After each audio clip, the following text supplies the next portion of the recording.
Hello hello, bienvenue pour ce nouvel épisode du format Journal de bord.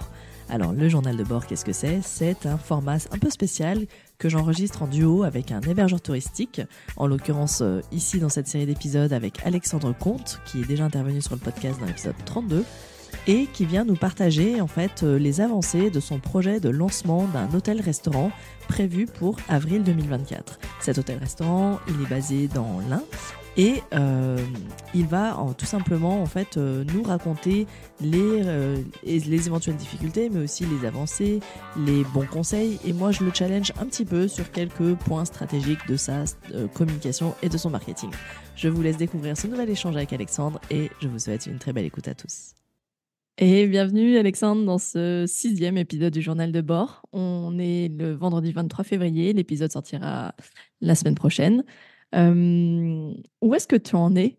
Comment tu te sens en cette fin février avec vraiment, déjà le mois dernier on parlait déjà de dernière ligne droite, mais alors là t'es encore plus proche de la ligne de... Est-ce qu'on dit de ligne de départ ou ligne d'arrivée finalement dans ton cas ?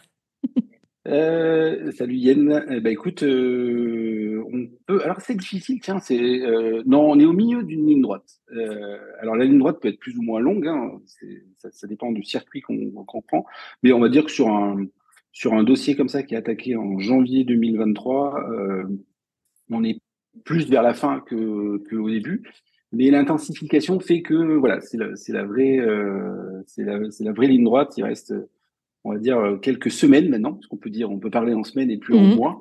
Mhm. Il reste quelques semaines qui vont être intenses, mais on s'approche doucement du moment fatidique, mais très attendu de l'accueil du premier client. Et c'est aussi ce qui nous motive tous les jours à nous dire, il faut qu'on reste focus sur cet aspect-là de réussir ce premier séjour client. Et ben justement, comme tu parles du séjour client, c'est justement le thème de notre épisode, c'est l'expérience client. Comment on peut penser l'expérience client comme fil conducteur dans nos réflexions et qu'on soit en phase de démarrage ou même qu'on soit en phase d'activité, hein, justement. Et comment on peut penser l'expérience ou repenser son expérience et comment est-ce qu'on la construit, typiquement, comment on construit une expérience client dans l'hôtellerie? Alors, il y a trois, je dirais qu'il y a trois aspects. Il y a l'expérience client telle qu'on la conçoit au moment de l'imaginaire qu'on met dans le concept. Donc déjà, ça, Mhm. c'est la partie très théorique. Alors, certains diraient, on fait un ou plusieurs personas, on se cale. Donc là, c'est purement, on va dire, plutôt du marketing. Cet aspect-là, on l'avait déjà anticipé. Là, on est vraiment dans une phase où on s'est dit, on met aussi en corrélation nos expériences à nous, les expériences de nos entourages. Donc, on interroge beaucoup. On est toujours très, alors c'est des fois un peu compliqué, mais on est souvent dans l'interrogation Mhm. avant de faire un choix définitif, de se dire, alors presque on n'a pas le droit à l'erreur, mais on se donne toujours ce droit à l'erreur. En tous les cas, c'est de faire le meilleur choix en disant qu'est-ce que j'imagine en me mettant à la place du client. Donc déjà, Mhm. il faut arriver à faire preuve de beaucoup d'empathie, Mhm. de faire remonter nos propres expériences, alors à la fois pro, à la fois en termes de séjour, à la fois en termes de clients, et puis d'écouter l'entourage, d'écouter les gens qui sont du secteur, ceux qui sont un peu moins du secteur, mais qui voyagent beaucoup, etc. Donc Mhm. on se pose encore beaucoup de questions. Et effectivement, la troisième phase, tu l'évoquais tout à l'heure, c'est de se dire, il y a ce droit à l'adaptation de l'expérience client. Et là, ce sera au démarrage, à partir du moment où on accueille les premiers clients, qu'il faudra qu'on se pose aussi les questions de comment est-ce qu'on répond aux premiers commentaires, aux premiers retours. Il faudra qu'on reste en phase d'écoute très fortement. Ok, donc clairement, il y a 3 étapes et qui finalement suivent l'évolution du projet. Donc C'est la ça. phase 1 qui est l'imagination du concept, phase 2 qui est un peu plus la phase d'interview finalement, d'enquête.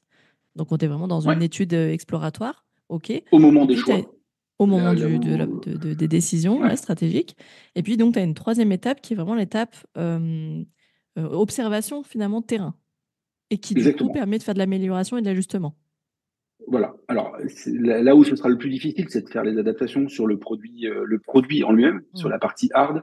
Mais par contre, sur la partie service, il faudra voilà, qu'on reste à l'écoute et qu'on se dise que justement, les clients vont nous apporter encore plein d'idées. On essaye d'anticiper au maximum. On parlait ce matin avec la directrice adjointe de l'hôtel de la partie des vélos électriques, la mise à disposition des vélos électriques. Ça sous-entend qu'il faut pouvoir sécuriser le stockage des véhicules électriques, des vélos électriques, pardon, mais Mm. aussi comment est-ce qu'on recharge les batteries des vélos, Mm. comment est-ce que donc toute cette partie-là qu'on essaye d'anticiper au maximum. Et après, il y aura peut-être des services qu'on n'a pas encore imaginés, des Alors retours justement, clients qu'on n'a pas encore imaginés. Et il faudra, sur la partie service, qu'on garde cette faculté d'adaptation et d'ajustement. c'est intéressant ce que tu es en train de dire, c'est que il existe différentes composantes dans l'expérience client. Si tu devais découper ton expérience client quand tu l'as définie, il y a quoi comme item tu vois, dans ta réflexion? Tu as parlé clairement déjà, tu as parlé du produit et des services. Donc déjà, on entend succinctement comme ça qu'il y a dans la construction d'une expérience client une partie qui est dédiée à l'expérience liée au produit que tu offres et une expérience liée au service que tu offres. Mais Oui. là, je suis peut-être en train de trop généraliser, mais est-ce que tu as voilà, des items ou des composantes clés pour construire et définir ton expérience client? Alors, l'expérience client, elle est la base, on va dire, où elle se calque sur le parcours client. Donc, il faut qu'on travaille, et c'est notre, j'ai envie de dire, presque notre quotidien aujourd'hui, de se dire, OK, quelles vont être les portes d'entrée Mm, en termes de marketing, en termes de communication, en termes de notoriété, mm, qui vont faire qu'on va déjà faire connaître notre hôtel. Donc, c'est une fois qu'on a passé ce point-là, donc ça, je pense que c'est cette partie-là, marketing, communication. Alors, on l'avait un peu évoqué sur la création de l'identité de marque, mm, mm, etc. Donc, on travaille sur les valeurs. Donc, ça, tout cet aspect-là, on l'a déjà entre guillemets passé. Alors, ça ne veut pas dire qu'on travaille au quotidien avec. Il mm. va probablement continuer à évoluer aussi, mais c'est une partie. On a besoin de se faire connaître et c'est la porte d'entrée du premier contact client. Après, il y a Mhm. toute la partie des différents points d'accès du client à nos services et à nos offres. Donc ça va passer par la distribution, le choix des OTA, le choix des segments, le choix des outils, des partenaires, etc. Donc ça, c'est une partie un peu, on va dire, développement tech et mise en place des partenariats, des outils, des mappings, etc. Donc c'est une partie un peu offline, mais pas visible, Mhm. pas offline, c'est pas le bon terme, mais une partie un peu Mhm. moins visible. Mhm. Après, il y aura tout cet aspect à partir du moment où j'ai un site internet qui permet de faire une première réservation, un numéro de téléphone qui va me permettre au client d'avoir un contact avec les équipes, les premières réservations, etc. Donc il y a toute cette partie, pour le coup, purement service, on va dire 100% service. Et là, c'est encore ce troisième aspect. Et je passe très rapidement, mais il y aura tous les aspects de l'arrivée, pendant le séjour, s'enquérir des premiers commentaires du client, pas attendre que le client soit parti pour adapter Mhm. si besoin de s'adapter, recueillir l'avis du client, répondre aux avis du client et travailler la fidélisation. Donc ça, c'est des étapes qui arriveront, j'ai envie de dire, un petit peu après, mais qu'on a déjà mis dans notre parcours client. Là, Et qui font aujourd'hui, partie quand et qui même font de complètement l'expérience client. partie, ouais, Mhm. complètement, mais Mhm. qui sont pour l'instant un peu tôt, on va dire, pour. Ok, mais c'est dans ta ligne de mire quand même. Ok, Ah, ce j'entends. sera nécessairement, ouais, ouais, tout à fait. Ok, donc ce qui est intéressant, c'est que donc effectivement pour toi, définir l'expérience client, c'est une notion de finalement de parcours. Ok, c'est les Oui, différentes étapes auxquelles le client va entrer en contact avec ton activité, ton entreprise. Ok, donc la phase amont qui est vraiment, j'entends parler de toi. Ok, j'ai un projet de séjour. Et du coup, à chaque étape, bon, la communication marketing. Ok. Justement, c'est bien que tu le rappelles, c'est que l'ADN de marque que tu as que tu as travaillé en amont, elle vient finalement se déverser sur justement en quoi tu vas pouvoir, en quoi l'expérience client, de quoi elle va être dotée. Finalement, tu es déjà en train de le raconter grâce à ton ADN de marque. C'est comme ça que c'est ça. tu inspires en fait à ce moment-là l'envie de voyage. OK. Ce qui était intéressant dans ta deuxième étape, c'est toute la partie distribution, donc, les différents canaux de contact, les différents points de contact par lesquels le client peut passer, les différentes plateformes en fait de réservation, hein, concrètement, C'est que ça. ce soit en direct chez toi via ton site internet ou via des bookings ou via autres. Et est-ce que justement à cette étape, typiquement, vous imaginez une expérience qui soit sensiblement la même partout ou un peu différentes en fonction des plateformes? Est-ce que ce soit en termes de prix, que ce soit en termes je sais pas, bon, les messages et les chambres, de toute façon, ça, c'est le produit, ça changera pas. Mais est-ce que l'expérience, elle peut, selon toi, être un peu différente qu'on passe sur le site de Beau Hotels ou qu'on passe par Booking ou peut-être même encore, est-ce que tu as encore un autre exemple de canal de distribution à évoquer?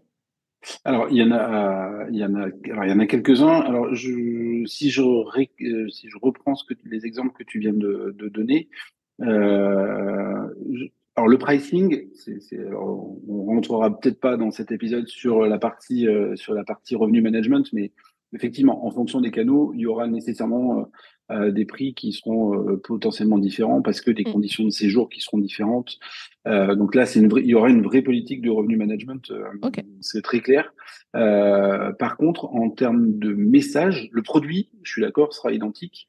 La description du produit, on est en train de se poser la question, est-ce que Mm. justement, en fonction des plateformes, une plateforme Booking.com, HRS, Expedia, a peut-être, alors HRS par exemple, qui est plutôt à destination d'une clientèle d'affaires, peut avoir peut-être un message qui est orienté différemment. Alors, Mm. parce que l'attente d'un client en clientèle d'affaires est différente d'un Ok. client qui est en loisir. Alors aujourd'hui, beaucoup de plateformes ne s'arrêtent pas à la clientèle affaires loisirs, donc il faut être quand même suffisamment généraliste. Mais ça va demander, oui, effectivement, un petit peu d'adaptation. On va Ok. peut-être moins parler des services de location de vélo, peut-être, Mm. à une clientèle plutôt Ouais. business, alors qu'on aura plutôt tendance à mettre en avant des services loisirs sur une clientèle qui est plutôt loisir. Alors, Ok. je pourrais citer un exemple. On a des plateformes qui sont purement de réservation pour des clientèles corporate, type Avas Voyage, type American Express Voyage, etc. Sur ces plateformes-là, on va partir, c'est du descriptif produit cible corporate, quoi. Mm, mm. Donc Tu, là, on va tu parler parles vraiment très, très, tu Wi-Fi, on parles va parler vraiment voilà, tu parles ouais. exactement, ouais. Ouais. Petit Ok. déjeuner, l'horaire de début de petit déjeuner parce qu'ils veulent pouvoir avoir Mm. un petit déjeuner, pouvoir partir, enfin, sur la partie organisationnelle. Alors pas que ce soit pas important sur la cible loisir, hein, mais c'est juste que c'est pas les mêmes attentes. Donc Mm, mm, mm. il faut Oui, quand tu es en pouvoir loisir, tu justement peux prendre un adapter. peu plus le temps. Quand tu es en Ouais, loisir, tu prends un peu plus le temps, ouais. Ce c'est qui est ça, moins le cas, effectivement, pour une clientèle d'affaires. Ok, c'est ça. d'accord. Ça, c'est intéressant ce que tu viens de dire, c'est qu'effectivement, le fait d'adapter ton message en fonction de ton persona, même sur les plateformes, et en fait, en fonction Oui, des plateformes même, justement. Donc ça, c'est ok. C'est super. il faut juste Et bien connaître les plateformes ou garder la possibilité. Après, rien n'est jamais figé, hein, parce que sur une plateforme, tu prends tes descriptifs, tu peux aussi les faire vivre. Et j'ai envie de dire même, il faut pouvoir les faire vivre au gré des saisons. Tu vas pas faire dans le descriptif des activités loisirs sur Booking ou Expedia ne seront pas les mêmes au mois de janvier que les mêmes au mois de juillet. Et il faut mm, pouvoir justement se garder cette possibilité-là d'aussi adapter nos descriptifs en mm, fonction de la saisonnalité mm. pour être au plus proche de ce que peut avoir besoin le client. La Est-ce que... difficulté, Oui, pardon. non, je Ah oui. termine. Juste la difficulté, c'est que au moment où tu fais ton descriptif et que tu parles d'une saison, ça ne veut pas dire que ton client il a besoin de réserver pour cette saison-là. Donc c'est là où c'est là où c'est un tout petit peu différent. C'est qu'il il faut pouvoir s'adapter. Ok. Ok.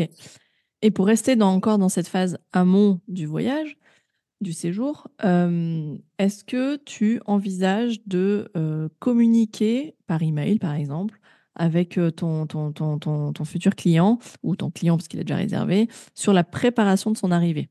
Oui. Est-ce Alors, que pour toi, ça en fait vraiment partie et c'est quelque chose que tu veux vraiment travailler et de quelle manière? Alors, c'est essentiel. Alors, sur deux aspects. Un, parce qu'il y a un aspect organisationnel Mm. pour l'équipe. On a, dès le départ, introduit le fait qu'on souhaitait faire un concept qui soit responsable. Donc, Ah, on est en train de mettre aussi un système qui va nous permettre de pouvoir adapter la mise en température d'une chambre, plutôt un client qui va nous dire je vais arriver tôt ou je vais arriver plutôt très tard. Donc on souhaite pouvoir alors, ça ne veut pas dire qu'on arrivera à 100% de toutes les réservations à Mm. obtenir les réponses, mais en tous les cas, c'est une possibilité qu'on souhaite se laisser.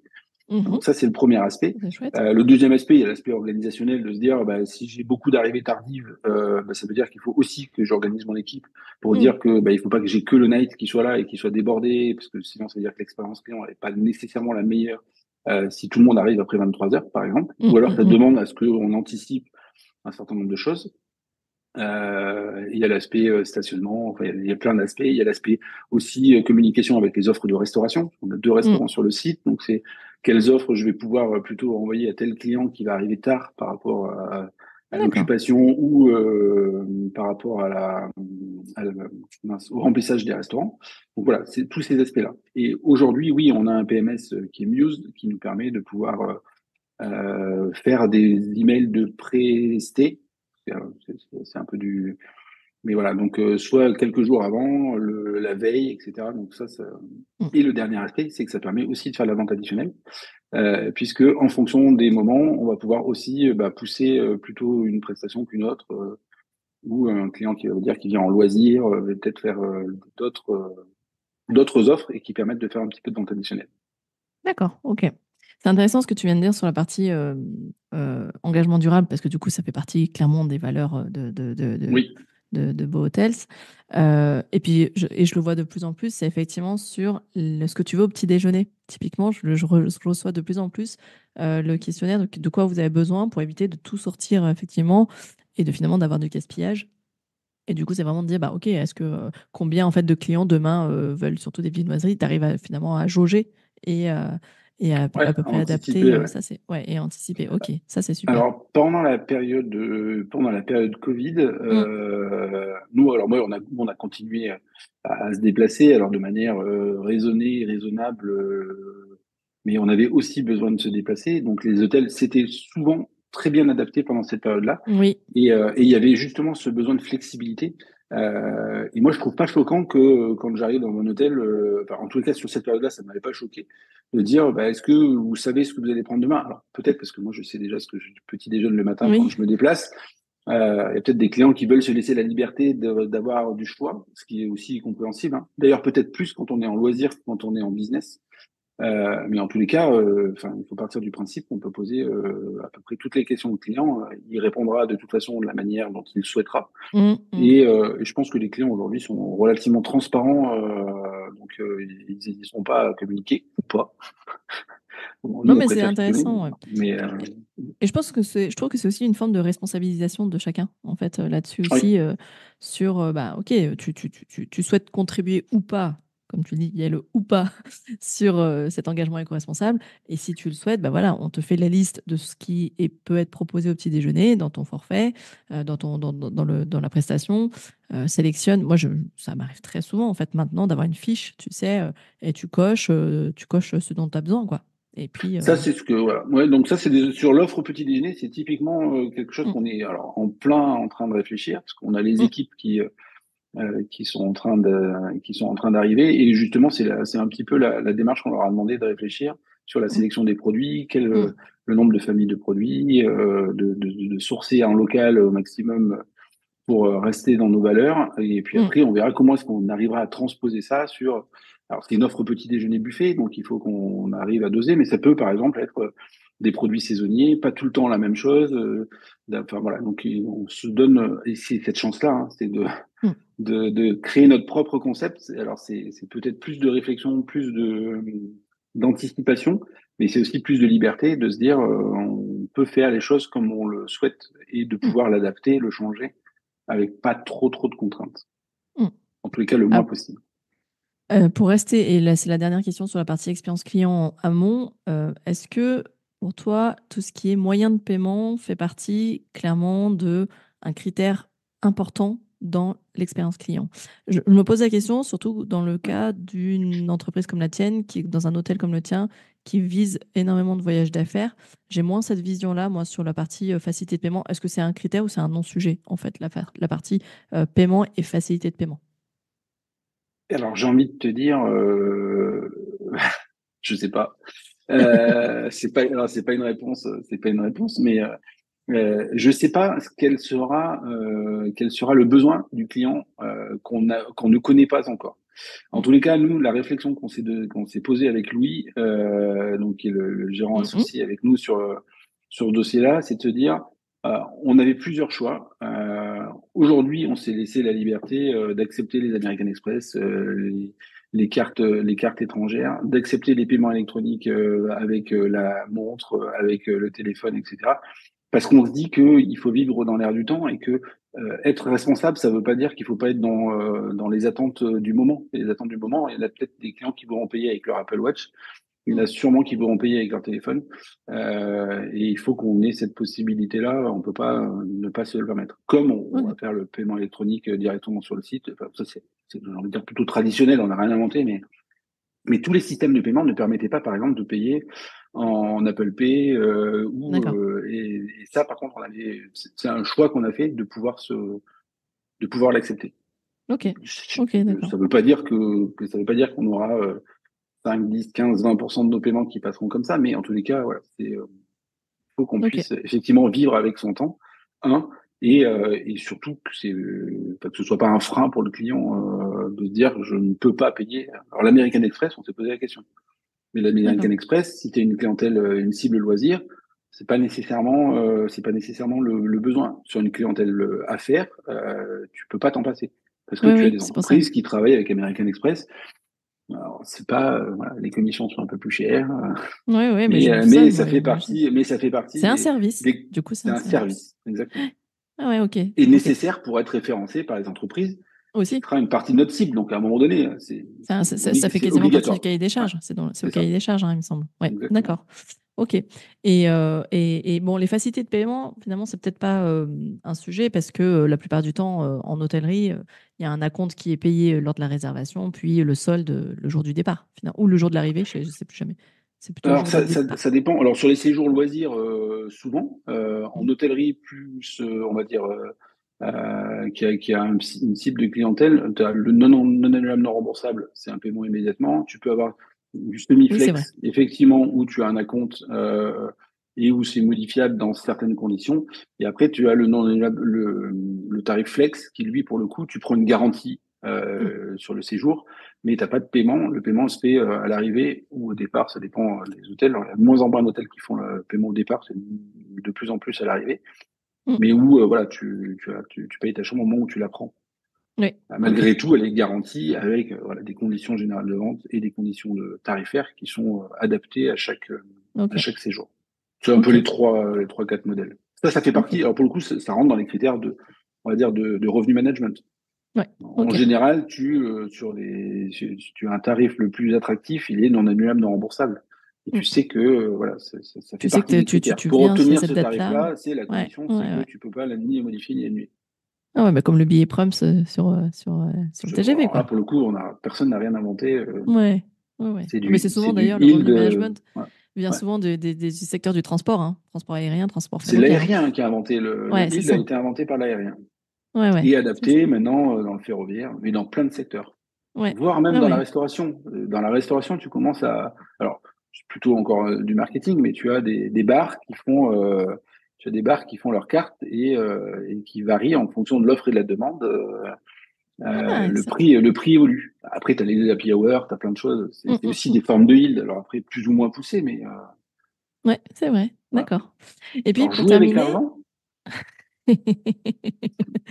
et puis pour terminer, l'expérience client, alors non pas pendant le séjour, parce que ça après, là, tu construis, parce que finalement, pour améliorer l'expérience client durant le séjour, finalement, tu vas t'intéresser à l'analyse euh, des retours de ton client. Donc là, on est vraiment sur la phase donc, après séjour, où justement, tu l'as dit tout à l'heure, est-ce que tu analyses les retombées du client, les retours du client avant son départ?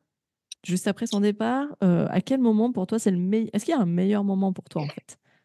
alors ça fait partie ça fait partie des choses qu'on est en train de regarder. Alors c'est du paramétrage parce que tu as des solutions, alors soit qui sont proposées par ton PMS, soit qui sont proposées par, alors on n'a pas de commission, mais on parle des partenaires avec qui on discute. Expérience Hôtel par exemple propose une solution où à partir du moment où ton client a fait un check-in, tu peux lui envoyer un email au bout de 2 heures, au bout de quelques heures, lui dire bonjour monsieur le client ou bonjour madame la cliente, est-ce que tout va bien? Est-ce que vous avez quelque chose à nous remonter? Pas attendre en fait que le client, solliciter entre guillemets l'avis du client, de dire si tout va bien, il te répond pas, mais s'il y a un petit couac, C'est le s'il moment y a une aussi déjà. adaptation, s'il a un besoin, etc., c'est solliciter aussi le client. Mm. Après, il faut que les équipes aussi interrogent le client.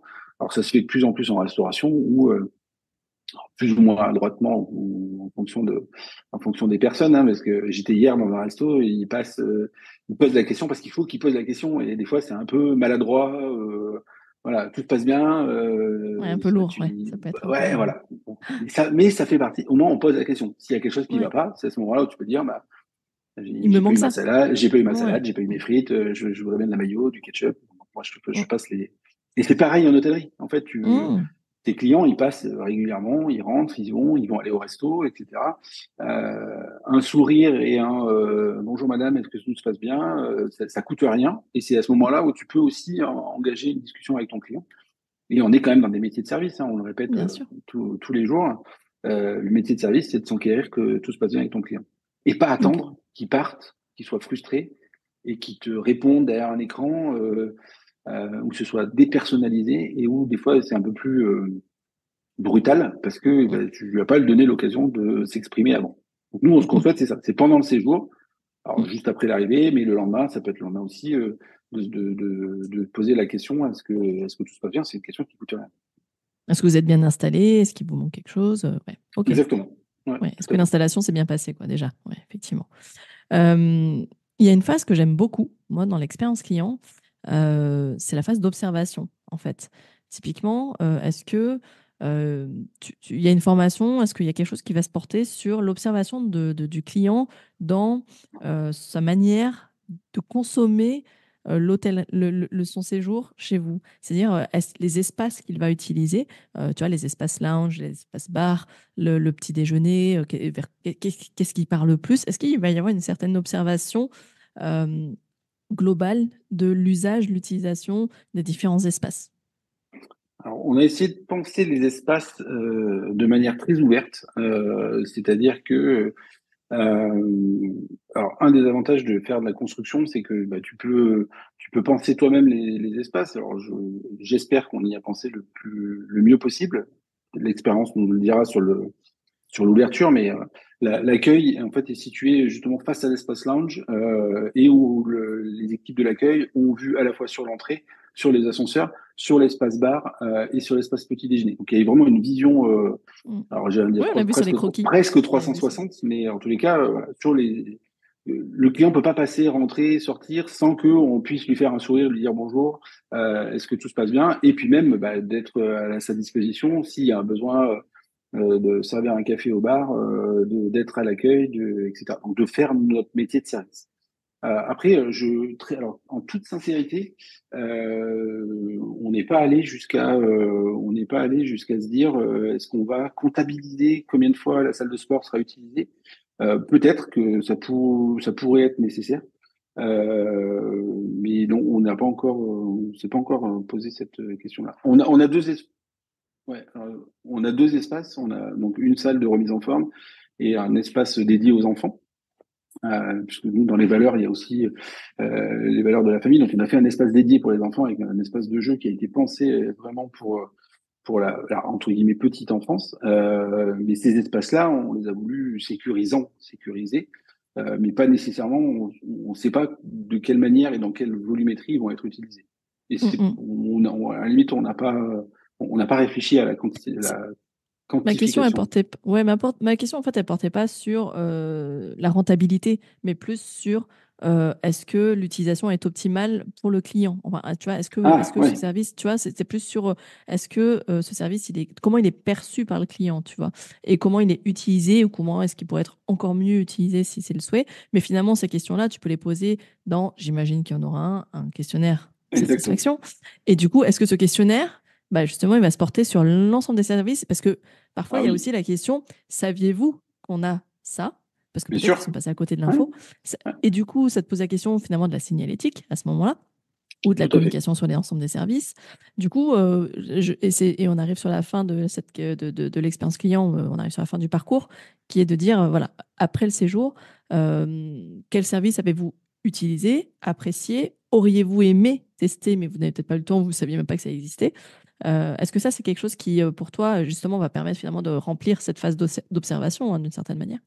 Il y a deux aspects sur la fin du séjour. C'est le moment du check-out en lui-même où, alors, c'est facile à dire quand tu es assis derrière un bureau et que tu réfléchis et que tu as le temps et que tu te dis, OK, alors ça va être quoi la procédure de départ d'un client? Je vais lui demander si son séjour s'est bien passé, lui donner sa facture, vérifier, prendre le paiement si c'est pas fait ou le complément de ce qui peut manquer, etc. Et poser un certain nombre de questions sur le séjour. Donc, c'est à ce moment-là où tu as ton client qui est en face de toi et tu peux lui poser la question. Après, dans les faits, pour avoir fait un certain nombre d'années derrière des banques d'accueil, tu as des clients qui ont toute autre chose à faire que d'être gentils avec toi. Alors pas qu'ils ne soient pas sympas, mais ils ont un Un temps train à qui est compté, prendre, ils un train ont... à prendre, un Hmm. rendez-vous, un taxi qui arrive, etc., des gens à rejoindre, et ils n'ont pas le temps de répondre à cette question-là. Donc, il faut se laisser la possibilité de, et communiquer avec le client. Alors, avec la difficulté, c'est que quand c'est de l'oral, ben, comment est-ce que tu retranscris ça pour ne pas louper l'information? Donc, effectivement, l'outil le plus adapté, c'est le questionnaire posté que tu renvoies à ton client, alors le lendemain ou le surlendemain, pas trop tard pour que son expérience soit encore chaude, et où tu vas lui demander justement de solliciter un avis, peut-être une publication avec un partenariat sur des sites d'avis partagés en ligne, et en tous les cas, où tu vas pouvoir avoir un questionnaire. Et là, on n'a pas, alors, pas du tout à ce stade-là encore réfléchi au type de questions qu'on va poser. Mais effectivement, il y aura les questions sur l'évaluation du produit, l'évaluation du service, la localisation, qu'est-ce qu'on peut améliorer.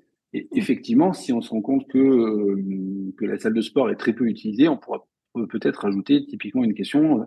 Le saviez-vous, en fait, qu'en avez-vous... Saviez-vous connaissance de la salle de sport? Qu'en avez-vous pensé? Ou si vous avez utilisé la salle de sport, ça sous-entend que bah, s'ils l'ont pas utilisé, mais peut-être que. Et dans ces cas-là, dans le choix de question, c'est je ne savais pas qu'il y avait une salle de sport. Et dans Oui. ces cas-là, on pourra nous se poser la question. En fait, toute question doit être orientée pour se dire la réponse que je vais obtenir doit me permettre de modifier mon expérience client Mm, mm, et ou d'adapter si besoin, mm, mm. si Bien sûr. possible aussi. Parce que, Ouais, mais ouais. la signalétique, c'est toujours possible de modifier la signalétique. Et Après, si est-ce tu as qu'il un est possible... besoin, si je dis n'importe quoi, mais si c'est un service qui n'existe pas et que le client le sollicite, bah, faut voir si c'est possible de rajouter ce service. Ok. Et est-ce qu'il est possible, envisageable pour toi de justement faire passer ce questionnaire de manière écrite, papier, dans la chambre? Par exemple, tu sais que tu vois, la veille du départ, tu sais que le client va partir, tu lui glisses le questionnaire en format papier sur le bureau qui est, tu vois, sur le bureau. Est-ce que c'est intrusif? Est-ce que c'est comment tu le percevrais ça? Euh, alors non, sur le côté intrusif, non, je pense pas. Alors le glisser, ça se réfléchit. Là, comme ça, à brûle pour point, je pas de, ça peut se réfléchir. En nous, sur le fait d'imprimer un papier qui sera Ouais, pas c'est vrai. nécessairement rempli, c'est peut-être pas nécessairement la démarche. Parce que là, on est en train de travailler sur le room directory, par exemple, ce sera un room directory dématérialisé Oui, où tu fais un QR code à ce moment-là. Ouais. avec un QR code Mm. sur un cube en bois, etc. Donc quelque Ah chose oui, je connais, de c'est vrai. sympa, quelque chose de sympa. Oui, c'est un The Green Kelly. exactement, avec qui Ouais. on est en train d'échanger là-dessus, par exemple. Euh, Après, il faut aussi qu'on s'adapte aux clients qui ne seront pas tech. Tous les clients ne seront pas tech, tous les clients n'auront pas envie d'avoir un QR code. Et on a des générations de clients pour qui ça les horripile que tout soit électronique. Et donc, il faut aussi qu'on dose.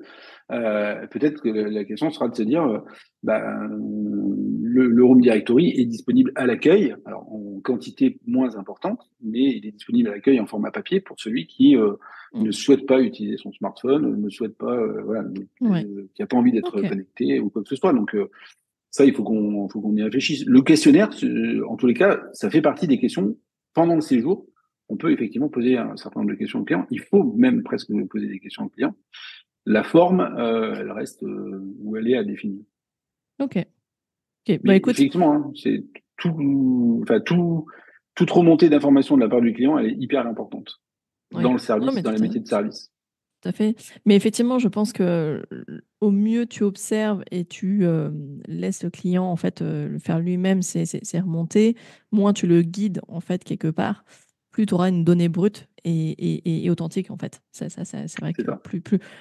le problème des questionnaires, c'est que souvent finalement ils sont un peu biaisés parce qu'ils invitent Ils sont trop. très Ils orientés. sont trop fermés, en fait. Ils sont Bien souvent sûr. très fermés.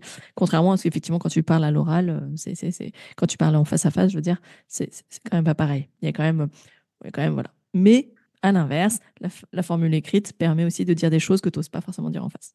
C'est vrai. Il y a un peu des deux. Et l'oral, c'est comment est-ce que nos équipes vont retranscrire Hmm, le message du client? Est-ce qu'il y a une forme d'interprétation aussi? Est-ce hmm. que c'est aussi un risque? Après, on Oui. va peut-être un petit peu loin, Hmm. mais Juste sur c'est... le petit déjeuner, on va Ouais, peut-être un peu loin. par exemple.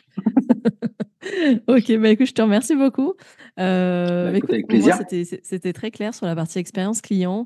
On va pas lister tous les services que tu proposes parce que bah, on laisse aussi la possibilité de les découvrir quand le site internet sera mis en ligne. On aura l'occasion de voir toutes les possibilités et de tester finalement en amont cette expérience client qui est envisagée. D'ailleurs, en parlant de test, et ce sera ma dernière question du coup, parce qu'on en a parlé en préparant l'épisode, mais j'ai oublié de te poser la question. Est-ce que tu envisages une forme de rodage de cette expérience client et de remonter, non pas par des clients mystères, hein, je parle pas de ça, mais vraiment de faire tester et qui dit test dit ensuite interview et enquête, en tout cas étude de l'expérience auprès de, je sais pas, des familles de ton entreprise, des collaborateurs, enfin, tu vois, est-ce que des partenaires, des fournisseurs, est-ce qu'il y a cette phase-là que tu envisages? Oui. Alors, oui, c'est nécessaire par deux aspects. Alors là, je vais citer rapidement que deux exemples. On développe un premier restaurant qui va ouvrir le 28 mars, qui est sous enseigne au bureau, donc du groupe Bertrand. L'ouverture, elle est prévue à une date bien définie, qu'on connaît depuis fort longtemps. Donc c'est aussi un peu notre point de vue et tout le planning, il est calqué par rapport à Mm, cette ouverture-là.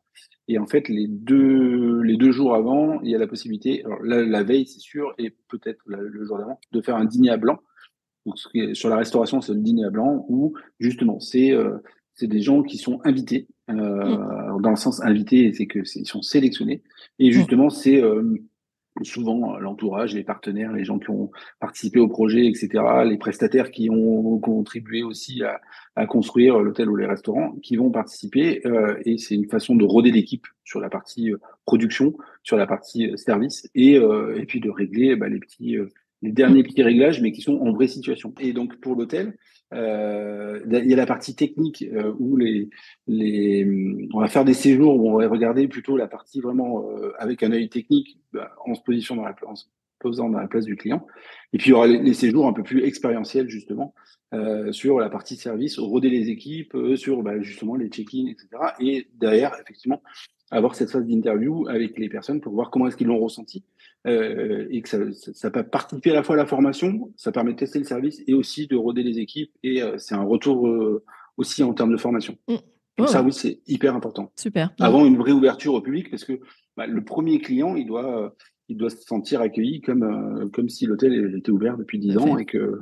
et que toutes les équipes sont en place. C'est bien ce que je Donc pensais. ça, C'est c'est bien nécessaire. qu'effectivement, il n'y avait pas le premier client n'est pas le vrai premier client en réalité. Le vrai premier client, non, ouais. Ouais. Non, Alors, mais c'est très bien. il y a le Enfin, vrai premier client, il y a le vrai premier client en termes de service. mm, Et c'est pas nécessairement celui qui paye. mm, Et après, il y a le vrai premier client payant. payant. Mm. Et là, c'est un petit peu différent. Ok. Ok, très bien. Eh bien, écoute, merci pour cet épisode sur l'expérience client. En termes Avec de plaisir. planning, il n'y a pas eu de décalage? On est toujours bon sur une ouverture à fin avril? On va être prêt pour notre phase de test à partir de fin avril. Après la